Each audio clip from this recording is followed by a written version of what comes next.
India TV YouTube channel को subscribe करें और बेल आइकन दबाएं।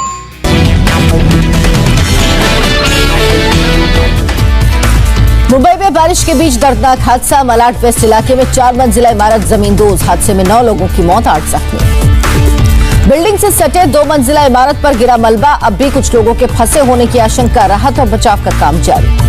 ध्वस्त हुई इमारत के आसपास के 3 घरों को भी खाली कराया गया। इमारत की हालत ठीक नहीं। मुंबई में भारी बारिश के बाद कई इलाकों में भरा पानी। तय समय से 1 दिन पहले पहुंचा मानसून। मुंबई में अगले 4 दिन के लिए ऑरेंज अलर्ट। मौसम विभाग ने भारी बारिश की जताई आशंका। महाराष्ट्र में भारी बारिश के अलर्ट के बाद तटीय जिलों में एनडीआरएफ की 5 और टीमें तैनात। तटीय इलाकों में पहले से ही 15 टीमें तैयार। मुंबई में मानसून की पहली बारिश ने खोली बीएमसी की पोल। सायन के गांधी मार्केट में लबालब भरा पानी, लोगों की बढ़ी परेशानी। सायन में रेलवे ट्रैक पर भी भरा पानी। वेस्टर्न लाइन पर सीएसटी और कुर्ला के बीच लोकल ट्रेन की गई बंद। परेल में बीएमसी की तैयारियों की खुली पोल। नाला साफ नहीं होने की वजह से सड़कें हुई जलमग्न। महाराष्ट्र के कुर्ला में भारी बारिश के बाद ओवरफ्लो हुई मीठी नदी। आसपास की इमारतों में घुसा पानी। अंधेरी में पानी भरने की वजह से सबवे बंद, गाड़ियों की आवाजाही रोकी गई। जम्मू में बरसात से पहले ही लैंडस्लाइड में बह गई सर्कुलर रोड। मलबे में कई गाड़ियां दबी। देश में कोरोना से एक दिन में सबसे ज्यादा मौत का बना रिकॉर्ड। 24 घंटे में 6138 लोगों की मौत। बिहार का आंकड़ा जुड़ने की वजह से बढ़ी मौत की संख्या। कोरोना से एक दिन में 93,828 लोग पाए गए पॉजिटिव। 1,48,000 लोग हुए रिकवर। देश में कुल एक्टिव केस 11,65,000 से ज्यादा। बिहार में एक दिन में ही बढ़ गए 3,951 कोरोना मृतक। रिवाइज आंकड़ा जारी करने पर मृतकों की संख्या अचानक बढ़कर 3,458 से 9,429 हुई। महाराष्ट्र में कोरोना के 10,989 नए केस। 261 लोगों ने गंवाई जान। मुंबई में कोरोना के 788 नए केस, 27 मरीजों की मौत। आंध्र प्रदेश में कोरोना के 8,766 नए केस, 12,000 से ज्यादा मरीज ठीक हुए। दिल्ली में कोरोना के 337 नए केस। 24 घंटे में 36 लोगों ने दम तोड़ा। यूपी में पिछले 24 घंटे में 709 नए केस आए सामने। 1,706 लोग ठीक हुए। पश्चिम बंगाल में 24 घंटे में कोरोना से 5,384 लोग संक्रमित। 10,512 ठीक हुए। इस दौरान 95 लोगों की हुई वायरस से मौत। राज्यों और केंद्र शासित प्रदेशों के पास 1,33,00,000 वैक्सीन उपलब्ध। अगले 3 दिनों में मिलेगी 3 लाख और वैक्सीन। भारत बायोटेक ने स्टडी को किया खारिज। स्टडी में कोवैक्सीन से ज्यादा कोविशील्ड से एंटीबॉडी बनने का किया गया था दावा। भारत बायोटेक ने स्टडी के अधूरा होने का बताया आधार। कहा कोवैक्सीन के फेज 3 ट्रायल की फाइनल रिपोर्ट जुलाई में प्रकाशित की जाएगी। भारत बायोटेक ने कहा फेज 3 ट्रायल की फाइनल रिपोर्ट के बाद फुल लाइसेंस के लिए करेंगे अप्लाई। पंजाब के स्वास्थ्य मंत्री का बयान। केंद्र सरकार ने निजी अस्पतालों में वैक्सीन की कीमत तय करने में की देरी। नई वैक्सीन पॉलिसी को लेकर ममता बनर्जी का बयान। कहा निजी अस्पतालों को वैक्सीन केंद्र सरकार ही क्यों बांटेगी। मध्य प्रदेश के राजगढ़ में लोगों को वैक्सीन लगवाने के लिए न्योता दे रहा प्रशासन। घर घर जाकर पीले चावल के साथ एसडीएम दे रहे हैं निमंत्रण। बिहार के जहानाबाद में टीकाकरण को लेकर जागरूकता फैलाने के लिए मोहल्लों में जा रहे डीएम। कोरोना टीके को लेकर भ्रांतियां दूर करने की कोशिश। डीआरडीओ ने कोरोना की दवा 2DG बनाने की तकनीक की दूसरी फार्मा कंपनियों से साझा करने की इच्छा जताई। डीआरडीओ ने बयान जारी कर कहा 15 भारतीय फार्मा कंपनियों से साझा करेंगी तकनीक। 17 जून तक कंपनियां कर सकती हैं आवेदन। डीआरडीओ की 2DG दवा बनाने के लिए आई 2 कंपनियां ली फार्मा और आईआईसीटी ने किया नॉन एक्सक्लूसिव लाइसेंसिंग समझौता। मध्य प्रदेश की राजधानी भोपाल आज से होगी अनलॉक। सभी बाजार खुलेंगे। शनिवार को नहीं लगेगा कोरोना कर्फ्यू। राजस्थान में आज से दौड़ेंगी, शुरू हो जाएंगी रोडवेज की बसें। कोरोना प्रोटोकॉल के तहत होगा संचालन। प्राइवेट बसों भी आज से चलनी शुरू होंगी। गुजरात सरकार का बड़ा ऐलान। 11 जून से शुरू होगी अनलॉक की प्रक्रिया। नाइट कर्फ्यू लागू रहेगा। गाइडलाइन के मुताबिक 11 जून से खुलेंगे धार्मिक स्थल। 50 से ज्यादा लोग एक जगह नहीं हो सकते इकट्ठा। गुजरात सरकार ने 50% क्षमता के साथ जिम, होटल और रेस्टोरेंट खोलने की दी इजाजत। दुकानें सुबह 9 बजे से शाम 7 बजे के बीच खुल सकेंगी। झारखंड में शर्तों के साथ बढ़ाया गया लॉकडाउन। 23 जिलों में खुलेंगी दुकानें। वीकेंड पर रहेगा संपूर्ण लॉकडाउन। 1.5 महीने बाद लोगों के लिए खुला लखनऊ का चिड़ियाघर। पहले दिन चिड़ियाघर आए लोगों में भारी उत्साह। दिल्ली के सरोजिनी नगर मार्केट में कोरोना प्रोटोकॉल का सख्ती से पालन और जीवन के आधार पर खुल रही दुकानें। असम के गुवाहाटी में कोरोना कर्फ्यू जारी। पुलिस ने सड़क पर की गाड़ियों की जांच। जम्मू कश्मीर बोर्ड ने रद्द की 11वीं और 12वीं की परीक्षाएं, कोरोना की वजह से फैसला। उत्तराखंड सरकार का बड़ा फैसला, सीएम वात्सल्य योजना के तहत अनाथ बच्चों की जिम्मेदारी लेगी। 21 साल तक बच्चों के लिए सहायता राशि, निःशुल्क राशन, शिक्षा और नौकरी में आरक्षण देगी सरकार। मुरादाबाद में बियर शॉप पर टूटे सोशल डिस्टेंसिंग के नियम, नाइट कर्फ्यू लगने के ठीक पहले बियर शॉप पर भारी भीड़। यूपी के वाराणसी में कोरोना गाइडलाइन का खुलेआम उल्लंघन, पंचायत चुनाव में जीत का जश्न, जीत की मन्नत मांगे प्रधान ने कराई कड़ाहा पूजा, आस्था के नाम पर समर्थकों की जुटी भीड़। नोएडा के सेक्टर 135 से 16 लोग गिरफ्तार, कोरोना नियमों का उल्लंघन कर मना रहे थे पार्टी। लखनऊ में कालाबाजारी के आरोप में 6 लोग गिरफ्तार, रेमडेसिविर और एम्फोबी की कर रहे थे कालाबाजारी। फाइजर से 500 मिलियन वैक्सीन खरीदेगा अमेरिका, कोवैक्सीन अलायंस के तहत 92 देशों को बांटेगा। कांग्रेस को लगा एक और बड़ा झटका, जितेंद्र प्रसाद बीजेपी में शामिल।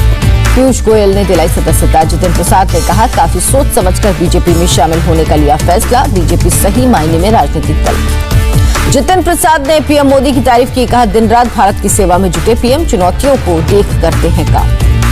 बीजेपी दफ्तर से सीधे पार्टी अध्यक्ष जेपी नड्डा से मिलने पहुंचे जितेंद्र प्रसाद, पीयूष गोयल भी रहे मौजूद। योगी ने जितेंद्र प्रसाद के बीजेपी में शामिल होने का स्वागत किया, कहा जितिन के आने से यूपी में पार्टी और मजबूत होगी। मध्य प्रदेश कांग्रेस का विवादित ट्वीट, जितिन का बीजेपी में जाना कूड़ेदान में कूड़ा डालने जैसी सामान्य प्रक्रिया, बाद में ट्वीट को डिलीट किया।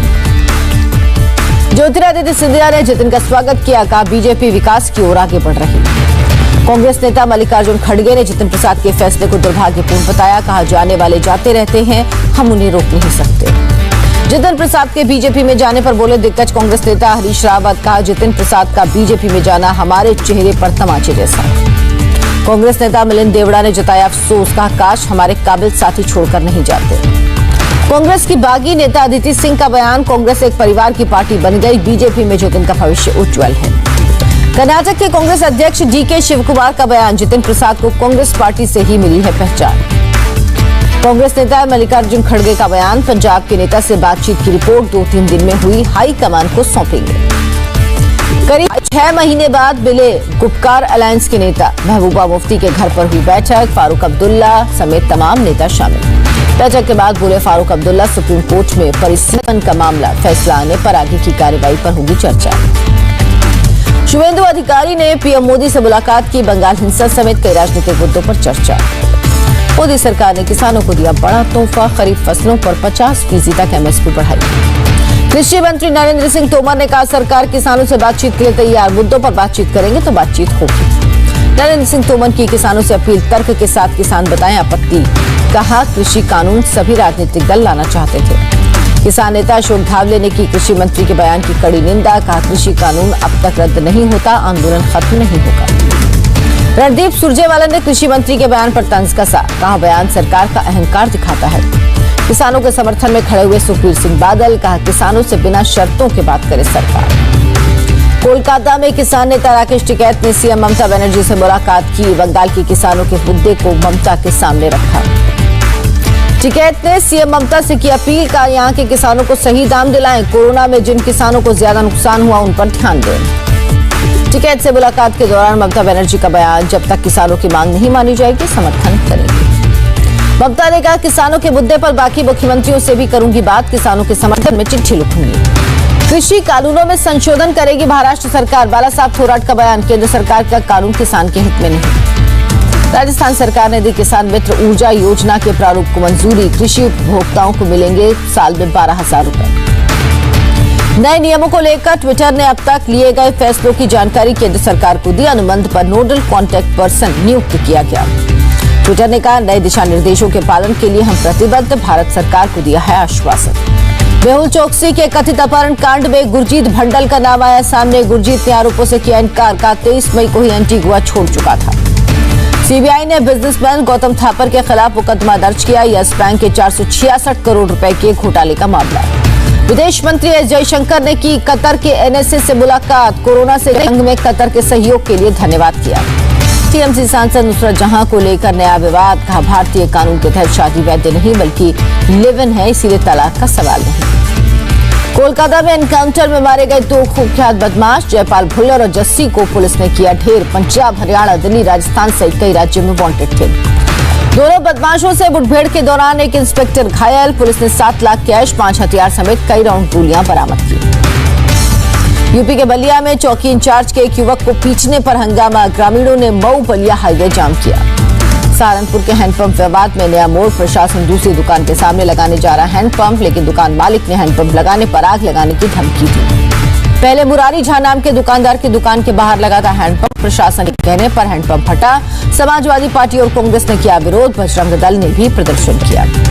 बीएसएफ ने 24 परगना के सीमावर्ती इलाके से एक बांग्लादेशी मानव तस्कर को पकड़ा। लोगों को दोनों देशों में अवैध तरीके से सीमा पार कराता था। मानव तस्कर हसन गाजी 20 साल से पहचान छुपाकर भारत में रह रहा था। बीएसएफ के मोस्ट वांटेड लिस्ट में था हसन गाजी का नाम। बेंगलुरु में फर्जी टेलीफोन एक्सचेंज का भंडाफोड़। आईएसडी कॉल्स को किया जाता था लोकल कॉल्स में तब्दील। इंदौर में पकड़े गए 2,53,000 के नकली नोट। 12वीं पास आरोपी ने घर पर खोला था नोट छापने का कारखाना। जबलपुर पुलिस ने एटीएम से पैसे चुराने वाले इंटरनेट गैंग को पकड़ा। बदमाशों ने 10 से ज्यादा राज्यों में वारदात को अंजाम दिया। गैंग का सरगना इंजीनियरिंग का छात्र। गुजरात के अहमदाबाद में डेकोरेशन गोदाम में आग लगी। फायर ब्रिगेड की 10 गाड़ियों ने आग पर काबू पाया। लाखों का सामान जलकर खाक। महाराष्ट्र के सिंधुदुर्ग में ट्रेन कोच में लगी आग। देखते ही देखते ट्रेन का डिब्बा बना आग का गोला। फायर ब्रिगेड की टीम ने आग पर काबू पाया। आज लगेगा साल का पहला सूर्य ग्रहण। अरुणाचल प्रदेश और लद्दाख में ही दिखाई देगा सूर्य ग्रहण।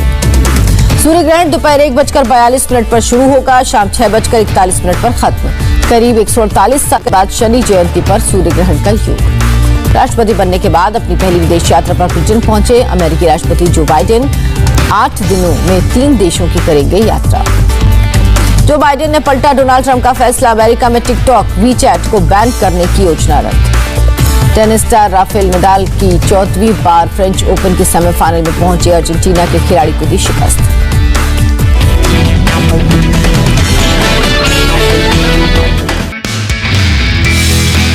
नमस्ते, मैं हूं मीनाक्षी जोशी। वीडियो और खबरों से अपडेट रहने के लिए India TV YouTube channel subscribe करें। बेल आइकन दबाना ना भूलें। जुड़े रहें इंडिया टीवी के साथ।